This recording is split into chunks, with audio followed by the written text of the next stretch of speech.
When David and Guillaume got back in touch about making Detroit, I wasn't terribly surprised they decided to make it because the fan response was so intense. So it makes sense that they would choose to do that after the enthusiasm. It was a challenge, and it was just an interesting thing to get my head around how to approach this character now as a different, much older person, and whether or not she had changed. And I'm very happy to say that with Detroit, I've had the opportunity to see Kara grow so much more than I ever expected. You do the housework, the washing, you cook the meals, and you take care of... God damn it, where the fuck's the rat gone now? Alice! Alice! I mean, she starts out essentially how she does in Kara in a very, not robotic, but, you know, android other way. And getting to take this journey where she becomes more and more human as it goes on. You know, and as an actor, that's a wonderful exploration in every way, whether it's how she sits, her posture, how her voice changes, how emotions change, and how much emotion is based on things like empathy and social experience. And so having, you know, as much material as I got with David to have this huge, nuanced arc was really incredible. Why couldn't we just be happy? This experience has been quite different than the experiences I've had shooting film or TV or doing theater work. I have 83 dots on my face and, you know, really flattering black wetsuit type thing, and you're jumping around with props, and it's kind of like being a 10-year-old imaginative kid, which is fun. There's 80 cameras around us. It's already lit. So we just shoot and shoot and shoot and shoot and shoot. There's no change of sets, there's no hair and makeup, there's no wardrobe, so we move really fast, and we'll go through about 35 pages in a day. Working in TV or film, we'll probably do 6 pages a day. It's kind of acting boot camp. It's like working out constantly. I mean, you're doing this thing, and then you got to do something that's completely other back to back to back. And so that kind of process of working is very challenging, but it's also very exciting because you just have to keep coming up with new ideas, and your head goes all over the place because you're trying to keep track of basically 4 different storylines for each different response. You shot that girl, for fuck's sake. It was a machine that looked like a girl. Yeah, I know what I should have done. I just told you I couldn't. All right, I'm sorry.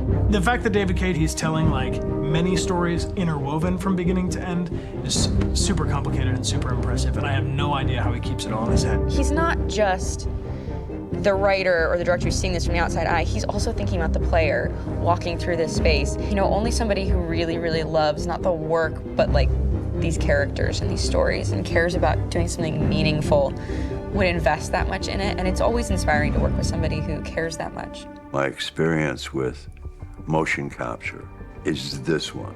And I found it sort of terrifying in a way, because they said the computer's gonna build you. But then, as we got into it, I realized all the elements of it were still artistic.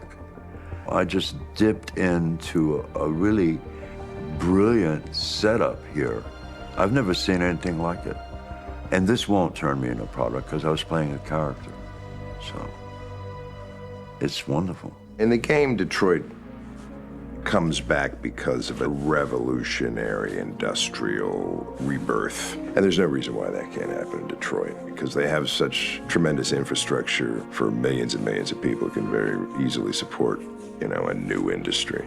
The city is really strong and resilient, but the city has also been through so much. You see the damage. But it takes that time of kind of rebuilding and reinvesting into the city that I think is happening slowly but surely. The potential of Detroit as a city is something that this game does a lot of justice to, because it would be easy to look at Detroit as some place that used to be, and that's not the case. This game provokes a lot of conversation and reflection on our potential near-future engagement with machines. That's what we are to them.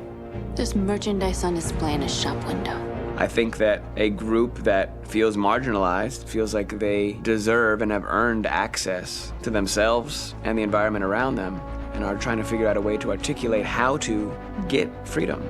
What was I designed to be? Their slave? Their toy?